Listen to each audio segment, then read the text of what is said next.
زینب بھی تیار ہو کر آ چکی تھی۔ آج اس نے ہلکے نیلے رنگ کا لباس پہنا ہوا تھا۔ وہ ہمیشہ کی طرح پرسکون نظر آ رہی تھی۔ شام کو مہمان 6 بجے آئیں گے، دادی اماں نے مسکراتے ہوئے کہا۔ زینب نے خاموشی سے سر ہلا دیا۔ ارمان نے چائے کا کپ میز پر رکھ دیا۔ اتنی جلدی کیا ہے؟ سب کی نظریں اس کی طرف اٹھ گئیں۔ میرا مطلب ہے پہلے زینب سے پوچھ لینا چاہیے کہ وہ کیا چاہتی ہے۔ حمزہ ہلکا سا مسکرایا۔ دادی اماں نے پہلے ہی کہہ چکی ہے کہ فیصلہ زینب کی مرضی سے ہوگا۔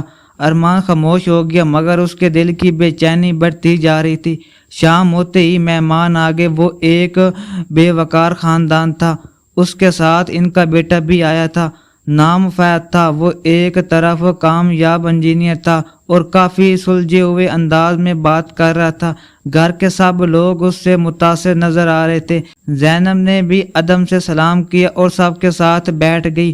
فہد نے چند سوالات کیے۔ زینب نے مختصر مگر اعتماد سے جواب دیے۔ ارمان دور بیٹھا سب دیکھ رہا تھا۔ ہر گزرتے لمحے کے ساتھ اس کا موڈ خراب ہوتا جا رہا تھا۔